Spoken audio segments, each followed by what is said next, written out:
Halloween is one of my favorite times of the year. People embrace the spooky season in their own special way.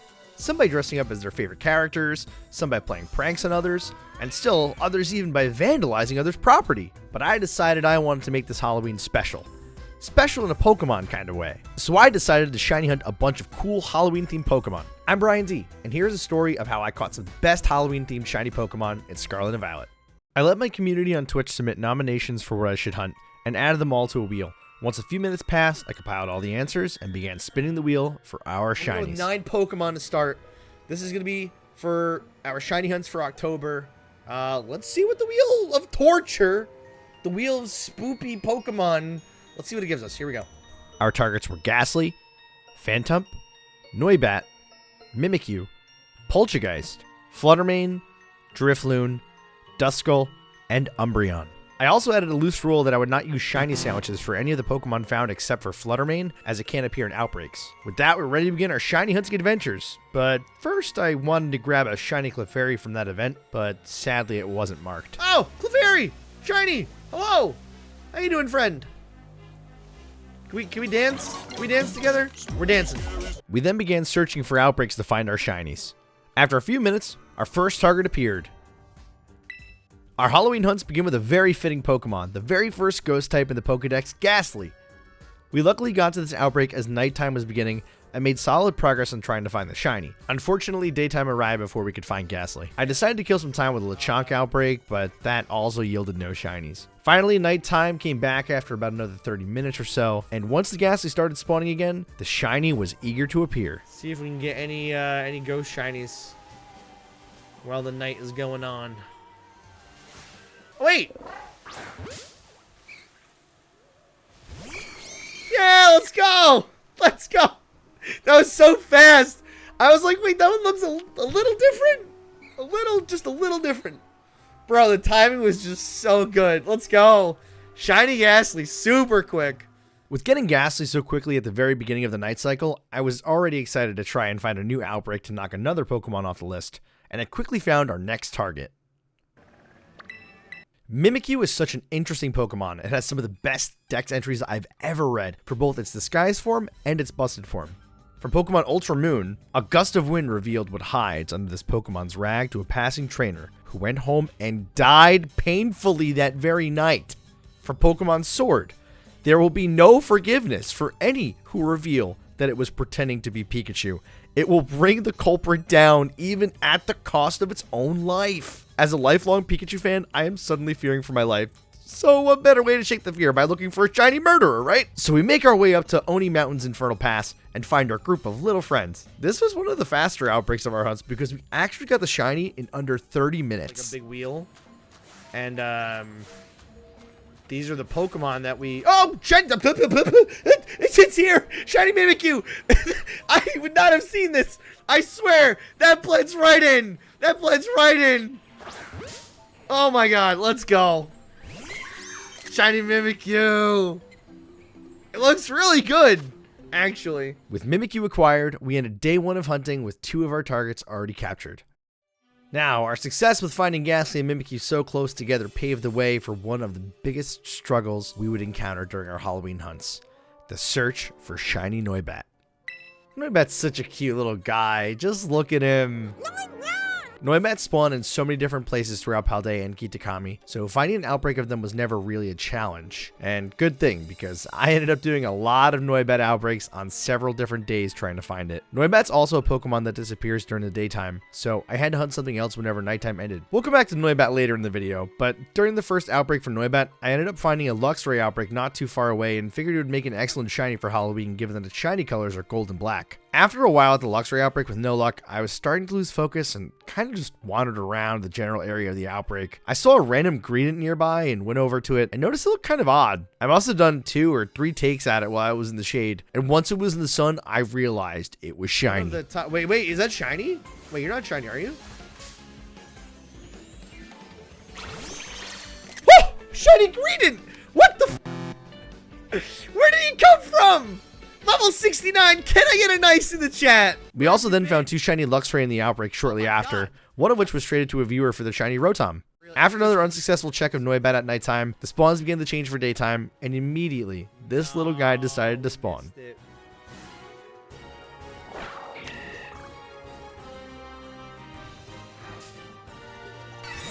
Are you kidding me? A shiny Pichu? A shiny Pichu? What are you doing here? Why weren't you Noibat? That's another full-on shiny! If this thing spawned 2 minutes earlier, it was a Noibat! You guys know I love Pichu, but oh my god, was this not the most defeating thing that could have happened after hours of trying to find Noibat? Finding a random shiny just as nighttime faded away, I was crushed. Unfortunately, day 2 of hunting ended with no targets acquired. But hey, we got 4 other shinies, so it wasn't a total loss.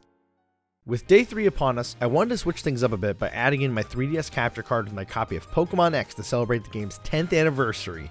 Wow, I feel really old just saying that. We were hunting for Drifloon in Scarlet, and hunting for Pumpkaboo in the Friend Safari in X and Y. For those who have never played Pokemon X and Y, the Friend Safari was an area that was unlocked in the post-game that provides a random type to each of the friends on your 3DS console. Each Friend Safari had 2 different Pokemon in it, and a third would be unlocked once that friend defeated the Elite Four. This area was great for shiny hunters because odds were reduced down to just 1 out of 512, which is the same odds as the Mossada method with the shiny charm. For the hunts today, I decided to incorporate the Friend Safari whenever the game would turn daytime, as most of the Pokemon we're hunting tend to disappear once the morning arrives. I definitely got a little carried away and missed the cue when it turned from day to night. Wait, it's nighttime! Thank you, Luke. I thought you were saying goodnight. Luckily, it didn't take too long overall to find the next shiny, as a lone Drifloon was waiting for a small child under a tree. But this nearly 30-year-old dude's got other plans for that balloon. Ah! A golden balloon! How do you do, sir, ma'am, friend? Are you gonna abduct me? Having acquired our golden balloon, it was time to look for our next target. I couldn't find any outbreaks for a while, and chat ended up suggesting that we go for Fluttermane at this time. So I opened up a union circle to some viewers, we made a sandwich, and it was time to go hunting for shiny Fluttermane. It didn't take long for what I thought was shiny Fluttermane to appear. Oh my god, shiny Fluttermane already! That was fast. Let's freaking go. How are you doing? Wait, you're not shiny. Wait, what? What? What? Why did it look shiny? Why did it look shiny? You tricked me! You trickster! You are shiny, I swear! I swear it was shiny! When I looked at it, it was shiny. It was a different color. Now you're laughing at me. Why are you laughing at me? I swear it was shiny. I swear to God. It was green. It was green. It was the greenest thing I've ever seen. Unfortunately, we never got shiny Fluttermane within the sandwich, and I was fresh out of Urban Mystica. I ultimately made the decision to switch Fluttermane off the list and add in a replacement for it. On day 4, we began searching for outbreaks and decided to swap out Fluttermane for everyone's favorite candle, Litwick. We began our hunt in the timeless woods of Kitakami and started knocking out some Pokemon in the outbreak. Naturally, once it turned morning, the Litwick began to disappear, being replaced by the rest of the Pokemon that naturally spawn in the timeless woods. There's actually a great variety of Pokemon that spawn here, so there was plenty of opportunity to walk away with a great shiny if one were to spawn. I didn't really have many other shinies from this area and figured we could try hunting for Phantom during the day, but the game had other plans for me, and its name was Impotent. Play Gen 1 nowadays, I'd be like, hey, this is hot garbage. Wait! No. No. Are you shiny Impotent? Really? Bro. Hello? Why is he here? That's not my Phantom. That's fine. I'll take him, though. I will take him. Honestly, it's kind of a fitting shiny for Halloween, so we'll definitely take it. It's more Halloween fitting than Greedent, that's for sure. Once nighttime resumed, it was time to get back to our Litwick hunting. This was one of the longer outbreaks that we've done, as this one took an entire stream to find, but we did eventually find it toward the end of the day. Shouldn't be too surprised. Oh, that's shiny, baby. That's gotta be, right? It's not. Wait. It is! It is! Yes! Shiny Litwick! We got it! With Litwick down, we've acquired 4 target shinies in 4 sessions. Not too bad. With a little bit of time left, I quickly found another outbreak to attempt, and it was our old friend Noibat. Unfortunately, this outbreak also did not yield a single shiny, and we officially ended day 4 with 2 shinies. Day 5 brings us back to the beautiful timeless woods in search of a Trevenant outbreak. You might be saying, but Brian, you said you were hunting Phantom. Yeah, I forgot to mention, the evolution of the Pokemon counts for these too, so yeah. Pokemon X and Y added some of the best ghost types to the National Dex, including a Pokemon type combo that we hadn't already seen, Ghost and Grass. They were so eager to add this typing combo that we got 2 fantastic evolutionary lines with it, Phantom and Trevenant, and Pumpkaboo and Gourgeist. Both of these lines actually have incredible shinies. Phantom Shiny was even featured in an episode of Pokemon X, Y, and Z. Different color than the one in the Pokedex. What an amazing sight! So the hunt began, and if you didn't already guess, Trevenant does disappear during the daytime. So I had to kill even more time running around the forest looking for Phantom and other Pokemon, and of course, guess who appeared for round 2? You know, I actually don't know. No! Damn it! I mean, thanks for the shiny, but damn! Impidimp is a great shiny, but I just really didn't need a third one. A shiny's a shiny, I guess. The nighttime eventually returned, and after some picnic resets, this fantastic shiny Pokemon finally appeared. So surprised. If that were, oh! Shiny Trevenant! Yes! Let's go! Dude, it looks amazing! Oh my god! Take a look at this dude! Yo, the tree! She's beautiful! Not you, Green. With the white tree now in our possession, we set our sights on a new outbreak. Dusclops. With not much nighttime left, we were able to defeat enough Dusclops in the outbreak to get maximum shiny odds before needing a new purpose during the daytime. With nothing of interest on the map for outbreaks, we decided to just wander around for a bit. I ended up finding a shiny Sneasel in a cave, which was really exciting. It's a great shiny. Shiny Sneasel! Hi! I will definitely take that as a shiny. That's a great shiny. Let's go. After some time passed and the nighttime returned, we tried Dusclops one more time for the night, but were ultimately unsuccessful in finding it. So day 5 ends with 3 shinies. With day 6, I wanted to spice things up. I figured I needed a play that would result in an all or nothing situation. Either I'd get a ton of shinies, or I'd get very few if any. I donned the original outfit for Pokemon legend and my lifetime hero, Ash Ketchum. I figured by channeling my inner Ash, I'd either end with 30 shinies or none. On this day, I also learned a very neat trick for Scarlet and Violet that would have saved me a ton of time. If you have an outbreak that is dependent on the time of day, like all of these ghosts we've been hunting, you can actually manipulate the time in-game by first saving your game, then closing the game, and then adjusting the time of your Nintendo Switch either 30 minutes forward or 30 minutes backward, as long as the day itself stays the same. If you attempt this with the game still running, you run the risk of losing your outbreak, so be careful. With this new knowledge in hand, I found a Duskull outbreak and began the hunt for this great shiny. And an hour of hunting later, a red ghost made a guest appearance. Meanwhile, 10 seconds ago, Garrett was like, yo, Ligma. Oh, I got it! Shiny Duskull, it's here! We're good! Look at him! Woo! Oh, it's so good. After catching our new friend Duskull, an unknown outbreak appeared on our map. And I don't mean the Pokemon unknown. I was excited that this could in fact be a Poltergeist outbreak based on the location, for the form that I didn't yet have. I arrived at the outbreak and was greeted by a group of artisan form Poltergeist. In other words, these were authentic form Poltergeist, which made this hunt all the more rewarding. Some may be wondering, what's the difference between an authentic Poltergeist and a counterfeit Poltergeist? In terms of Pokemon stats and battle, they're entirely the same. The only real difference in artisan form versus the counterfeit form is that the artisan form has a stamp of authenticity on the bottom. Just one tiny little dot. Yep. While I was excited, this would soon become one of the most grueling hunts yet, especially due to the similar colors of the shiny to the original colors. What makes this hunt even worse is the fact that Poltergeist actually knows the move Memento.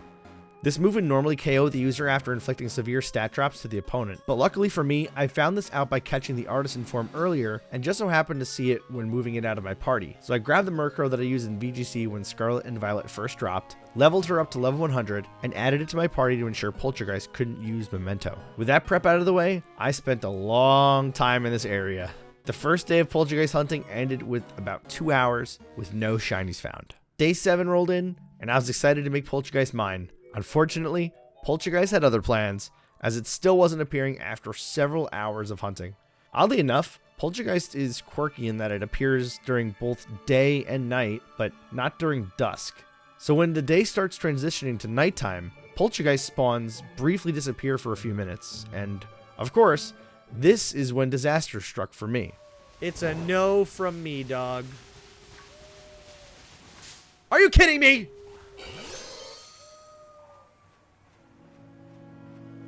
I found a full odds shiny Illumise before I found my outbreak boosted Poltergeist. What is happening? Why? A shiny Illumise was one of the last Pokemon that I wanted to see appear. It was the Pichu situation with Noibat all over again, where a shiny charm boosted shiny spawned almost instantly outside of the outbreak's time. Quick ball, maybe? What really pisses me off about this shiny happening now is the fact that we were in the middle of the time frames when these stupid Poltergeists spawn. After catching the golden bug, we spent about another half hour on the hunt for Poltergeist until something caught my eye. A somewhat green glimmer made me question a random Poltergeist, and I'm so glad I did. Wait, no, that's not it. Wait, hold on. Oh, it is! Oh, it's here! Finally! I can go on and do something else with my life! I can literally do something else with my life than hunt that! With this nightmare of a hunt behind me, we looked for more outbreaks to prep for next stream. The only remaining Pokemon on our list at this point were Umbreon and Noibat. But with the announcement of a special Halloween outbreak event in Scarlet and Violet, I actually decided to add Greavard to the list to round out the total count to 10. Before too long, an Umbreon outbreak appeared under the city of Alfornada, and this became the fastest hunt of the entire series. Making up for the amount of time it took to find Poltergeist, I found Umbreon without getting the best odds for the outbreak, only defeating about 25 Umbreon. Prepping for the anniversary soon. Is it like 1 year already, or what is it? A shiny Umbreon! Already? Hi! Hello! Yes! That was so fast! Let's go! Woo! Shiny Umbreon! That makes up for my luck with that damn Poltergeist. That instantly made up for it. I suddenly had wind in my sails again as we wrapped up day 7 with 3 total shinies. With day 8 approaching on the Friday before Halloween, I really needed to get lucky to finish the last 2 hunts on our list. Day 8 began and there were special outbreaks all over the map. I picked out the first Greavard one that I saw and began hunting for the golden puppy. This outbreak didn't take too long, but for some reason it felt like it was almost as long as Poltergeist. Just like Mythic, he can only go to bed. Wait! The Greavard! He's golden! That's a golden puppy! Hi, friend. Oh my god. Please drain my life force. Please drain my life force. Please. It's yours. It's yours. It's all yours, friend. Was it that all this time spent around these puppies had drained my life force? Or was I realizing that I was starting to get to the end of my rope with hunting? Anyway, now with the shiny DJG Rave in our possession, it was time to face down the shiny that has evaded us for the longest time in our Halloween shiny hunting endeavors. Shiny Noibat. Eating my words from earlier in this video, it took me almost 15 minutes to find an outbreak for Noibat this time. Filled with determination, we made our way to the outbreak and began hunting. I kid you not, barely 10 minutes into the outbreak, and we found another non-outbreak shiny. You're not shiny, are you? Shiny Spinarak! See? This is what I'm talking about! Where is shiny Noibat? Why is it that every time I'm doing a Noibat outbreak, I get a different shiny that is harder to find, and it's still good because it's a spider, so Halloween, but I just don't understand. Shiny Spinarak was actually one of the Pokemon that I wanted to nominate when we created the wheel to select our targets, so I actually wasn't too upset with this one. Honestly, I was just surprised that my luck was so consistently good to find lower odds shiny Pokemon so many times. After almost 2 hours, I was about ready to end the stream for the day and head off to watch the latest episode of Pokemon Horizons. I even told my moderator not to create a poll because of it. Danny, no sense on the prediction anymore, by the way. Because we're about to end stream. But something told me, Brian, give the outbreak one more chance. Reset the area one more time. And so I did. And somehow, someway, Shiny Noibat decided we were worthy after all and appeared in perfect last-minute fashion. Shiny Noibat! Oh my god! It happened! Yes! Buzzer beater! The last one! Oh my god. It's here! She's beautiful! I don't know I don't know what ball to put you in. Yes. Let's freaking go. And with that, that is 20 Pokemon caught. With that final capture, 8 days of shiny hunting Halloween-themed Pokemon came to an end, leaving us with not only double the amount of shiny Pokemon we wanted to find, but also some unforgettable memories made for Halloween 2023.